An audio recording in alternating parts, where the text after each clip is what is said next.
Karl Malone, the mailman, the second highest scorer in NBA history, the best power forward of all time, the Dream Team alumnus, the father to a WNBA champion, the deadbeat dad to a kid whose mommy impregnated when he was 20 and she was 13, the NRA board member, the legend without a championship ring.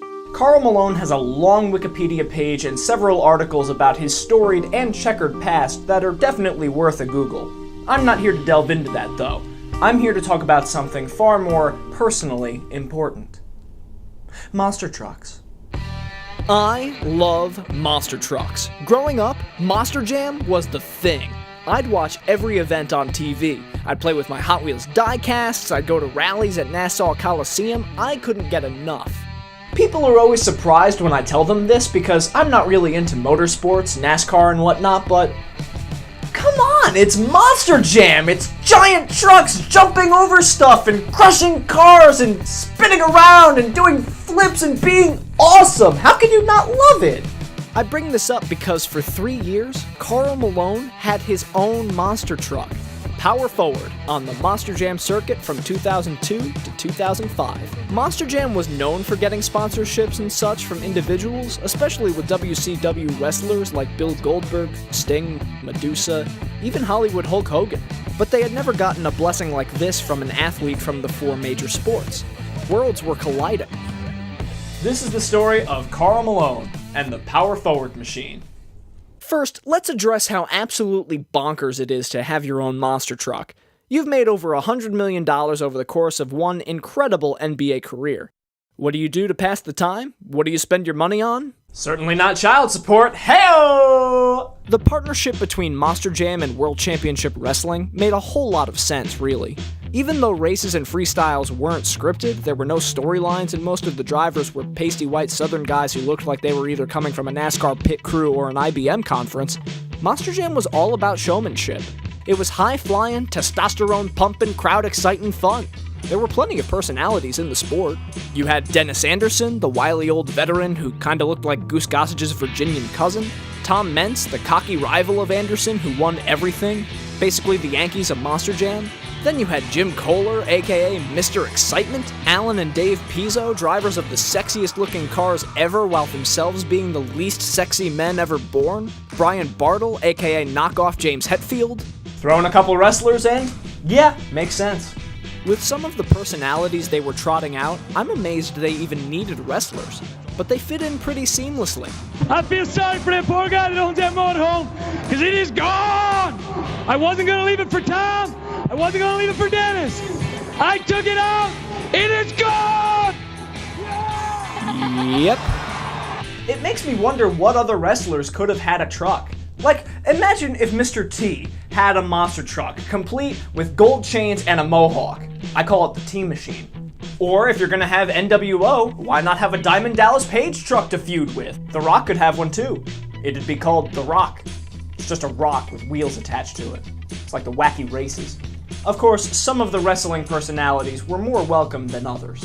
Bill Goldberg had a giant picture of his face plastered on the roof of his truck driven by Tom Mentz, and he attended the World Finals the year his truck won the racing competition. The wrestler Medusa owned and drove her own truck. She still does 18 years later, and she's badass. She's won both the racing and freestyle championships in her career. But then you had the New World Order truck. While the WCW Nitro truck, Sting, Goldberg, and Medusa didn't really have a gimmick or any other kind of fakey element to them, NWO had this really weird thing where the driver's identity was unknown. They would put up a blank picture, they wouldn't release his name, and he would duck out of the way of cameras looking for post-race interviews. Instead, they trotted out a spokesperson, in this case played by former NFL tight end and professional wrestler Chad Fortune. He would give arrogant interviews, protect his anonymous driver from the cameras, and verbally accost Dan Moriarty. The guy gets on, he's winning! It was really friggin' weird. The strange thing was that NWO was actually a really successful truck. The driver was later revealed to be Rob Nell, cousin to Tom Mentz and former driver of the truck Bulldozer. But the Monster Jam world couldn't stand the gimmick. Wrestling was getting big ratings and big money, but Vince McMahon just kept trying to creep into the legitimate sporting world, like racing or football. This The NWO truck was something. I have to look at it again. Maybe it's not as weird as I thought. What is going on here, Scott? Well, this guy, you see him come with a bat, by the way, competition director. Is that a baseball bat? Right where it needs to be. Why is he doing the 90s haka? But he's not happy here. You gotta be kidding me! Why is he beating the crap out of a tire? What is going on? What do you want? I gotta know. Okay, well, most people have that reaction when Dan Moriarty approaches them. Come on, let's try and catch a word with Rob. Wait. Did they just say his name? Rob, what happened, man? Goldberg's still on. No time. Hey, what's up with that, man? Oh my god, they did! They just said the name of the mystery driver! What's the point of even trying to hide it then? I mean, look, Tom Metz is even in the background. They're not even trying! Okay, well, maybe the whole spokesperson gag was well woven in. Alright, it's a long shot, but maybe it was clever and well delivered and... We have been cheated. Somebody has been messing around with our equipment. We never go out in the first round. Or he'll rant and rave like Donald Trump on cocaine. Listen to this, he can't even get the name of the circuit right. The NWO will completely dominate Monster Madness. Our equipment is the best in the Monster Jam. Monster Jam. Monster Jam. It's 2 words, 3 syllables. It's your employer. How do you even get that wrong? Okay, well, this is an interview from an event where NWO lost in the first round. It was a rarity. He was a good driver. But this is... You never go in the first round. Do you have something to do with this? No, I have a microphone. You have something to do with this? We have been cheated. McCarthy levels of paranoia. I don't have time to talk to you. I need an official now. Go give me an official. I need to get an official. Now, okay, they didn't actually get an official. They... Can't help it if you guys aren't performing to our standards. Now just go ahead and go behind the truck. What? Why? That's not even the first time they've accused someone of cheating. When they lost in the final race of an event to Goldberg, they blamed it on some fake false start. I think that Goldberg jumped the gun. He cheated. That's how he won. He's got that flag back. I can't do anything about that. I've been trying to find a commissioner. Goldberg's response to a rematch? I choose not to run. Let me tell you something. I'm at the beach. Get no respect in California. You're getting no respect because you're on the beach with socks and shoes, you shooby. Give me an NWO for life. Okay, how'd I do that? Just... Slow day at the beach, huh, guys? Couldn't find any other people, so you had to go with Professor Frink? NWO, come on! Come on, man. I told you. I talked to Bring it you. out tonight. How about that thing we practice on there, huh? I didn't practice nothing with you. I'm a gravedigger boy all the way. Who is this kid? He should be a spokesperson. Finally, we have a rival. You people, come on now. Come on now. I don't want to hear. Come on now. Oh my god, he won them over. This kid is better at his job than Fortune is. Gravedigger gimmick. Come on, give me the NWO. It's gonna be wild! Oh my god, stop! Take it away! For what it's worth, Fortune did his job and towed the company line. He's a wrestler. It's what he does. Rob Nell was not blessed with the same acting chops. This might be the funniest interview ever given in any sport ever. They hired me to drive. They want me to win. I need more equipment. I need more dollars. Mo money, mo problems, Rob. I need it. I go out. I kill. I kill. I killed, Jerry. I killed. Do a 28. I get beat by 2 lousy points. What's the deal? What's the deal with points? What's the point of points if you don't point when you appoint points? Wait, the Seinfeld reference is really built in, huh? What are you doing? We gotta get 30s. We can't settle for 28s. 4-1, and that is not all right. That ain't all right. Let me tell you something. You know the deal. You drive. I talk. Come after me. I'm a man. I'm 40. You talk all you want. I've had it with driving. See what you do? Jesus, Chad is taking the alcoholic father blaming the child for their parents' divorce tactic. He's not even a good spokesperson. Sean Spicer had more charm than this guy. Oh, he's paid to win, so you get out of here, all right? All you people stay out of here. Now it's time for my favorite game. Chad Fortune grabs the mic and says, "Talk to me!" Let me tell you something. I'm gonna do a show. Hey, I told you, you're a little saw it. I saw it. Let me tell you something. What the heck of a run? Let me tell you something. Long show, baby. And that we are here. And I'll tell you what. Hey, I told you with our equipment, we have been cheated. We never go out of this. Our equipment is forever. We're going to demand these respect from you, these people. Hey, freestyle now. You leave him alone. let me tell you something. Yeah. Now you need something that's said, you talk to me. You talk to me. You talk to me. That's why you deal with me. What do you do with the rest of your night? I don't have time to talk to you. Man. You talk to me. My driver drives. Listen, my driver drives to win. You talk to me. Hey. Man, what is the deal with you? After a year's run, the NWO truck was taken off the circuit, and Rob Nell went back to driving his old truck business as usual. His stint as the mystery driver was never really addressed again. It remains one of the strangest footnotes in Monster Jam history. But remember that spokesperson guy? Chad Fortune, yeah, him. Well, see, a little bit about the actual subject of today's story, Karl Malone. He fancied himself a wrestling fan in the late 90s. He even had a tag team matchup one year with Diamond Dallas Page against Hulk Hogan and Dennis Rodman. There's a collection of names I bet you thought would never fit in the same sentence altogether. After the NWO truck was scrapped, Fortune wanted to get behind the wheel of his own truck, and was subsequently handed the keys to the WCW Nitro machine. Somehow, I guess through that bash at the beach, Fortune and Malone become friends, and he even takes him for a ride in the Nitro machine. Malone says he got to drive for a bit, and that his wife got to drive Gravedigger, since Dennis Anderson was Chad Fortune's mentor.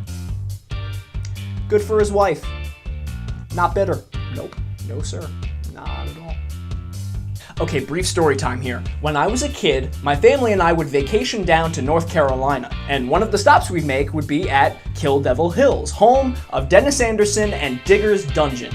They used to offer rides in the back of Gravedigger. You would go around the facility, go over some bunny hills. It was awesome. Well, see, I was too small to go at the time, but my brother got to ride in the back. I was so jealous. Well, before I ever got the chance to go on, the truck rolls over one year, and they stopped doing it. Now, they've brought it back, but we haven't been to North Carolina in a while, so I still haven't ridden in Gravedigger. Once. I just want to go for a ride in Gravedigger. Once. Please! Malone was hooked. So in 2001, he announced that he would be dropping $500,000 on his own monster truck. He was set to make over $15 million in salary that year, so this was pocket change to him. He tapped Chad Fortune to be his driver, but insisted that he would drive it from time to time in freestyle events. "My contract says I can't shoot a gun from the back of a horse," he said. "Guess that means I can drive a truck." I don't believe that Malone ever formally drove at an event. I've scoured the internet looking for proof, but it looks like all he ever did was pose in front of the truck. He left the driving to Fortune, which, thank God. Now, looking back, Malone is an NRA board member. Even though he has spoken out against gun violence before, having to stipulate that he can't play with guns while under contract with the Jazz, it seems wise. It's advice Plexico Burress never got. It's the added layer of "from the back of a horse" that gets me. If it was another animal, would it be okay? Like, what if it was a zebra or a donkey? I get it's hard to look badass when you're on the back of a donkey, but if it's Karl Malone wielding a shotgun on the back of a donkey, then yeah, it would still look ridiculous. What was my point again? The power forward truck went through a couple of different concepts. It was originally going to be called the Mailman, which would have been a cool tribute to Malone's iconic nickname. The truck initially debuted as Ragin' Steel, which I guess was just a placeholder until they settled on a name. Fun fact, Ragin' Steel debuted during Monster Jam World Finals 2. Blacksmith had broken down and was unable to run, so they gave driver Pablo Huffaker Ragin' Steel.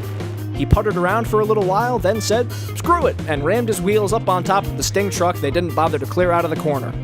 Guess that's one way to pin Sting. Once they got around to debuting Power Forward, it took a while for the design to come into its own. It ran its first race as a plain white pickup truck with lettering on the side, but come 2002, they gave it a proper paint job. The truck was given a black base with purple and light blue accenting, somewhat matching the Utah Jazz designs. The wheels have basketballs in the middle, which is a nice touch. But that's not the best part. Nope, because on the side of the truck is Karl Malone on the back of a donkey wielding a shotgun. No, I'm kidding, but it's equally as silly. It's a shirtless, flaming Karl Malone going in for what is probably going to be the world's most ruthless dunk. Okay, second most ruthless. Still not over that, baby! Power Forward looked good for sure, but Fortune himself was having problems. He was a rising star in the world of Monster Jam. He was a go-for-broke freestyler, which made him a fan favorite, but his reckless abandon got him in a lot of trouble on the track. He was a raw driver. We had a running joke in our house that the truck shouldn't be called Power Forward, but rather Power Upside Down. because the truck would keep rolling over. We were a clever family. By this point, the WCW's deal with Monster Jam has run out. Medusa still drives her own truck, but all the others, Sting, Goldberg, they all left. Tom Meents replaced Goldberg's mean mug with his own dorky face on the truck, which is pretty funny. See, there I am, Team Meents. He was nice. And sweaty. Chad Fortune does well enough to earn an invite to the World Finals in Power Forward's first year. He takes Power Forward to Sam Boyd Stadium in Las Vegas, Nevada. He has to run a qualifying race to determine seeding in the head-to-head competition. He takes a lap and crashes. Power upside down. Thankfully, there's no damage to the truck, and Power Forward is able to race. His first-round matchup is against a truck called Bulldozer, driven by Guy Wood. They come charging down the lane. They're pretty even. But then around the turn, Bulldozer starts to go up on two wheels. Chad Fortune can win his first ever World Finals race. All he has to do is make the J-turn. Let's make that turn, Bulldozer on two wheels, and he's over in Chad Fortune. Chad! Come on, Chad! Chad Fortune runs 2 races and crashes 2 times. He comes out later for the freestyle competition and crashes. It's a horrible debut in the World Final. But hey, kudos for making it. And the truck looks good. When it's in one piece, that is. The next year, he makes the finals again. He still loses in his first and only race, but this time he finishes top 5 in freestyle. The next year, Chad Fortune leaves the Power Forward truck in the hands of Karl Van Horn. The truck gets a new coat of paint to match Malone's move to the Los Angeles Lakers, and best of all, Van Horn keeps the tradition alive of losing in the first race and crashing prematurely in the freestyle competition. And that is not what he was supposed to do. Power Forward goes for one last tour of service in 2005. Frank Kermel drives the truck and makes the World Finals. He loses in the first race and crashes in the freestyle. Power upside down! Chad Fortune would move on to drive the Superman truck after his tenure in Power Forward. Like a good wrestler, he got into character by dyeing his hair black and trying to capture the whole Christopher Reeve vibe. He hasn't won any championships, but he's still driving in the Soldier Fortune truck now, and he does have a Most Improved Driver award under his belt from 2005. Honestly, I can't think of a better tribute to Karl Malone's playing career than Power Forward. Even in the world of Monster Jam, Malone is good enough to get to the finals, but can't close out a win. He finishes 0-4 in the Monster Jam World Finals Racing Tournament. I'm honestly surprised that Michael Jordan doesn't sponsor Tom Meents' truck just to stick it to Malone one more time. So never mind the basketball dominance, never mind the paternity suit, never mind the fact that a team called the Jazz plays in one of the least black states in the country. No. If there's one takeaway that you should have about Karl Malone, it's the legend of the Power Forward machine. Power upside down forever, baby! Woo!